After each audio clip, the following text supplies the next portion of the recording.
भारत और इंग्लैंड के बीच खेले जा रही T20 सीरीज की अगर बात करें तो एक बड़ी दिलचस्प मोड़ पर ये सीरीज आ चुकी है। पहला मैच ड्रॉ रहा, दूसरा अनफॉर्चुनेटली भारत हार गया, लेकिन वैभव सूर्यवंशी का डेब्यू पूरी दुनिया में चर्चा का विषय बना हुआ है। कोई बड़ा खिलाड़ी हो या अभी डेब्यू करने की तैयारी कर रहा हो, हर किसी की जुबान पर वैभव सूर्यवंशी का नाम है।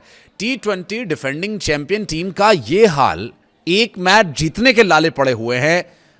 चर्चा तो सूर्यवंशी की हो रही है। सूर्यवंशी अब नैया पार लगाएगा क्योंकि धोनी का बर्थडे और भारत का T20 मैच एक ही दिन पड़ रहा है, 7 जुलाई। जी हाँ, धोनी के बर्थडे पर क्या सूर्यवंशी उन्हें जीत का तोहफा देंगे? क्योंकि आईपीएल में जिस तरह से उन्होंने डेब्यू किया था तो धोनी के साथ खेलने का मौका मिला था। आईपीएल और भारत के सबसे सीनियर खिलाड़ी महेंद्र सिंह धोनी, आईपीएल और भारत के सबसे जूनियर खिलाड़ी वैभव सूर्यवंशी, जो उस वक्त 13.5 या 14 साल के रहे होंगे, तो महेंद्र सिंह धोनी के साथ भी उन्होंने लंबा समय गुजारा है। और 7 जुलाई वो तारीख है जब महेंद्र सिंह धोनी को भारत की टीम की तरफ से और वैभव सूर्यवंशी की तरफ से इस मैच को जीत करके एक तोहफे के रूप में दिया जाएगा। ऐसी उम्मीद हर भारतीय कर रहा है। हालांकि भारत को कुछ बदलाव करने होंगे, उसके बारे में भी बात करेंगे, जो भारत को जीत दिला सकते हैं और इंग्लैंड को हार। नमस्कार, मैं हूं आशीष त्रिपाठी। भारत को पहला T20 वर्ल्ड कप जिताने वाले कप्तान महेंद्र सिंह धोनी का बर्थडे है और उनके बर्थडे से पहले तैयारी चल रही है कि अगर वो भारत को पहला T20 वर्ल्ड कप जिता सकते हैं तो उनके बर्थडे पर हम मैच जीत करके उन्हें तोहफा नहीं दे सकते। ये हर भारतीय क्रिकेट खिलाड़ी के मन में चल ही रहा होगा। और इंग्लैंड के साथ तीसरा T20 मैच 7 जुलाई को खेला जाना है और ऐसे में श्रेयस अय्यर की जो तैयारी है उस पर भी बात करेंगे, लेकिन उससे पहले 7 जुलाई महेंद्र सिंह धोनी के हैप्पी बर्थडे पर इत्तेफाकन भारत और इंग्लैंड का ये मैच भी होना है और वैभव सूर्यवंशी की कोशिश होगी कि वो इस मैच को जीत करके धोनी को ट्रिब्यूट दें। और धोनी जैसा सफल कप्तान तो अब तक भारतीय टीम में आया नहीं है, जिसने तीनों ही फॉर्मेट्स में टीम इंडिया को नंबर 1 के पायदान पर लाकर खड़ा कर दिया था। क्या वनडे मैच और क्या T20 मैच और क्या टेस्ट मैच। इस वक्त भारत की जो थोड़ी सी नैया डगमगाई है, लड़खड़ाई है, वो उम्मीद है कि 7 जुलाई से वापस ट्रैक पर आ जाएगी और अपनी रफ्तार पकड़ेगी। वैभव सूर्यवंशी की चर्चा इसलिए भी हो रही है क्योंकि वैभव सूर्यवंशी का डेब्यू होने से पहले भी बड़े सीनियर्स खिलाड़ियों की ज़बान पर उनका नाम था और अब कुछ ऐसे भी लोग हैं जो इस बात को अलग तरीके से प्रेजेंट कर रहे हैं, इसका विरोध भी कर रहे हैं। हालांकि विरोध थोड़ा भारी शब्द हो जाएगा, इसको लेकर के सवाल उठा रहे हैं, ऐसा भी कह सकते हैं।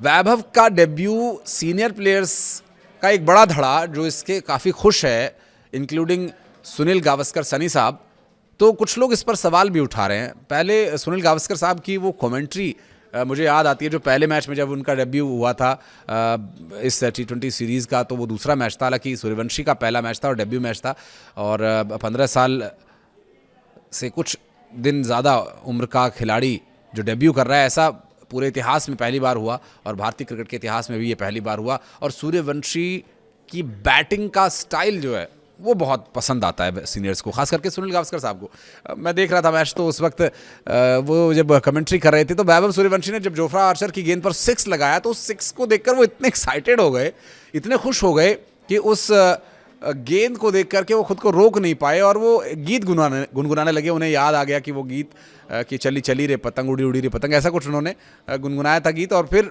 ये सब कुछ देख करके जाहिर है कि वैभव सूर्यवंशी का स्टाइल ऑफ बैटिंग कितना लोगों को पसंद आता है और बहुत सारे एक्सपर्ट इस पर डिटेलिंग कर रहे हैं। कोई ये कह रहा है कि वो एक गोल्फर की तरह शॉट लगाते हैं, कोई कह रहा है कि वो बेसबॉल खिलाड़ी की तरह बैट स्विंग करते हैं, जिसकी वजह से उन्हें बहुत टाइम मिलता है बॉल खेलने के लिए।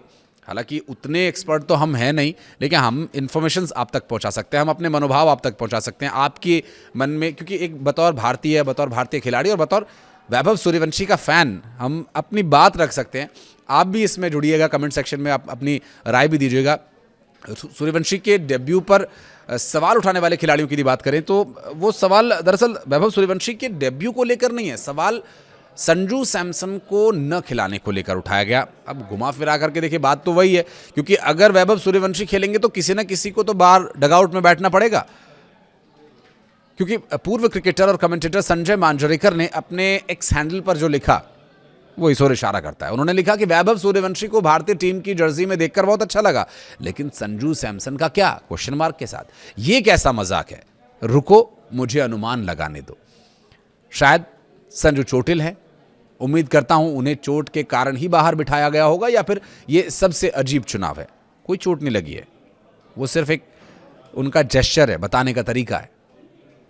अगर आप वैभव को टीम में लाना ही चाहते थे, संजू आसानी से तीसरे नंबर पर बैटिंग कर सकता था, उन्होंने अपने पोस्ट में लिखा। भारत और इंग्लैंड के बीच खेले गए दूसरे टी20 मैच से संजू को बाहर किए जाने पर पूर्व क्रिकेटर दिनेश कार्तिक ने भी अपनी निराशा जताई। कार्तिक का मानना है कि वैभव सूर्यवंशी अभी इंतजार कर सकते थे। कमेंट्री के दौरान उन्होंने कहा कि मुझे संजू को लेकर के बुरा लग रहा है, वो आपका मोस्ट वैल्यूएबल प्लेयर था, जिसने कुछ महीने पहले आपको टी20 विश्व कप के 3 नॉकआउट मैचेस में अकेले दम पर जीत दिलाकर चैंपियन बनाया था।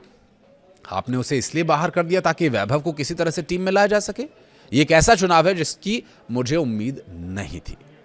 संजू सैमसन को प्लेइंग 11 से बाहर करना यह पूरी तरह से टीम मैनेजमेंट का फैसला था, लेकिन पिछली 3 पारियों को देखें तो संजू का बल्ला भी शांत ही रहा है। आयरलैंड के खिलाफ टी20 मैचेस में वो सिर्फ 5 ही रन बना पाए थे। इसके बाद इंग्लैंड के खिलाफ टी20 मैच में पहले मैच में 1 ही रन बना सके, और शायद इस वजह से भी मैनेजमेंट को लगा कि उनकी जगह वैभव को एक मौका दिया जाना चाहिए। देखिए, यहाँ पर एक बात मैं आपको और याद दिला दूँ। आपको याद होगा कि थ्रू आउट टी20 वर्ल्ड कप वो लगातार फेल हो रहे थे। 1-2 मैचेस के लिए उन्हें जब बाहर किया गया और फिर जब वो वापस आए तो फिर वो अपनी फॉर्म में आए। ये संजू सैमसन, जैसे बजरंगबली को उनकी शक्तियों को याद दिलाना पड़ता है ना, तो उसी तरह से संजू सैमसन को भी याद दिलाना पड़ता है कि आप क्या हैं और आप क्या कर सकते हैं। चिट्टा अनबिलीवेबल प्लेयर हैं, इसमें कोई दो राय नहीं है। और वो 10 बॉल अगर खेल जाते हैं तो 11वीं बॉल से जब वो तोड़ाई करना शुरू करते हैं तो फिर उन्हें रोकना बहुत ही मुश्किल हो जाता है। टी20 मैचेस में 100 तक वो जाना, 90s तक उनका जाना, ये सभी जानते ही हैं। और ठीक है, आप सीनियर प्लेयर्स की राय अपनी जगह बिल्कुल सही हो सकती है, लेकिन बतौर एक आम नागरिक, एक आम क्रिकेट के फ़ैन के तौर पर, टीम इंडिया के सपोर्टर के तौर पर अगर देखें तो संजू सैमसन का जो भाव है वो भी कुछ इसी तरह से रहता है। जब उन्हें एक मैच के लिए बाहर किया जाता है तो फिर वो थोड़ा सा छटपटाहट उनमें दिखाई देती है, और फिर जब उन्हें दोबारा मौका मिलता है तो फिर वो और भी बेहतर प्रदर्शित करके दिखाते हैं, अपनी बैटिंग में निखार ला कर दिखाते हैं। हो सकता है ये जो दूसरा टी20 मैच था ये वही मैच हो। तीसरे मैच में हो सकता है संजू सैमसन खेलें, लेकिन अगर वो खेलते हैं तो कौन बाहर होगा? बहुत लंबी लिस्ट है। Abhishek Sharma, Vaibhav Suryavanshi opening slot. अगर 3rd नंबर पर संजू सैमसन खेलते हैं, श्रेयस अय्यर, शिवम दुबे, तिलक वर्मा। लेकिन जो जिम्मेदारी हर्षित राणा ने पहले मैच में निभाई थी, दूसरे मैच में बहुत उतना अच्छा नहीं रहा, लेकिन जिस तरह की बैटिंग 15, 16, 17 ओवर में हमने देखी दूसरे मैच में, उस तरह की बैटिंग मिडिल ऑर्डर पूरी तरह से फेल नज़र आया। और टी20 मैच है, हालांकि हर बॉल पर 6 मारना इस मैच का एक playing of style of playing है, लेकिन अभी जो स्थिति है उसे देखते हुए अगर भारत की पिच ठीक अलग तरह से खेलती थी, इंग्लैंड में अलग तरह की बैटिंग पिच रहती है, फिर भी ये टी20 मैच है, आपको कम से कम 16वें ओवर से, नहीं तो 17वें ओवर से, नहीं तो कम से कम आखिर के 2 ओवर्स में कम से कम 40 से 50 रन अगर आप जुटाएंगे तभी आप अच्छा स्कोर कर पाएंगे। और सामने वाली टीम को आप एक चेजेबल टोटल, अगर वो इस बारे में सोच भी रहे हैं कि भाई 190 है, हम चेज कर लेंगे, कोशिश कर सकते हैं, जीत सकते, तो जाहिर है कि उसमें वो कामयाब होंगे। लेकिन अगर आप 225, 220, 230, 240 का अगर आप टोटल सामने वाली टीम के सामने रखेंगे तो उनके हौसले भी पस्त होंगे, वो कितना भी ट्राई करेंगे तो उनके लिए बहुत मुश्किल होगी। तो ऐसे में ये परिस्थितियां भारतीय क्रिकेट के लिए अब अनुकूल हो रही हैं। और जैसा कि वैभव का बाहर के पिचेस पर खेलने का जो अनुभव नहीं होना है, शायद वही उनकी स्ट्रेंथ बन जाए। और फिर खेलने की उनकी बैटिंग देखकर, वो एक भी 6 मारते हैं, एक भी शॉट खेलते हैं, तो वो भी बहुत अच्छा लगता है, देखने में बड़ा दर्शनीय लगता है। जैसा एक समय में वीरेंद्र सहवाग को देखकर लगता था, हर बॉल पर 6 मारना उनका भी एटीट्यूड था। वो तो बहुत सीनियर्स की तरफ से, सचिन तेंदुलकर की तरफ से बार बार उन्हें समझाया जाता था कि अभी बहुत सारी गेंद है, आराम से खेलो, तो वो थोड़ा सा अपना एक आध बॉल रोक करके सम्मान कर देते थे। लेकिन बहुत अच्छी गेंद पर बहुत अच्छे शॉट्स वो मारते थे, और वही जो काबिलियत है वैभव सूर्यवंशी में, और रेस टू द पावर 10 है। जाहिर है वैभव ने अपने जो पहले मैच में 10 गेंदों पर 14 रन बनाकर वो आउट ज़रूर हो गए थे, लेकिन वो जो शॉट्स उन्होंने खेले हैं वो एकदम जीवन भर याद रहने वाले शॉट्स हैं। और कुछ प्ले एंड मिस भी उनका देखने को मिला था, लेकिन उनके दूसरे मैच में और सीरीज़ के तीसरे मैच में वैभव सूर्यवंशी अगर खेलते हैं तो पावर प्ले में ज़बरदस्त रन होने वाले हैं। टीम इंडिया ये मैच जीतने वाली है वैभव सूर्यवंशी की बदौलत। आप बॉलिंग डिपार्टमेंट में थोड़ा विचार करना होगा। एक तेज़ गेंदबाज प्रसिद्ध कृष्णा को भी खिला सकते हैं, या एक तेज़ गेंदबाज एक ऐड करना चाहिए। स्पिनर आप 2 ही रखें तो ज़्यादा बेहतर होगा। ये एक्सपर्ट्स ने जो बातें कही हैं मैं उसको बता रहा हूँ। मेरा कोई क्रिकेटिंग एक्सपर्ट होने का कोई दावा नहीं है। हाँ, बचपन से हम क्रिकेट खेलते और देखते आए हैं, और जो अनुभव है उसके आधार पर अपने मनोभाव को आपके सामने प्रकट किया। अगर आपको पसंद आए तो लाइक कीजिएगा, और वीडियो में यहाँ तक बने रहने के लिए बहुत बहुत धन्यवाद। हाँ, कुछ कहना चाहें तो कमेंट सेक्शन में ज़रूर बताइएगा। Thank you.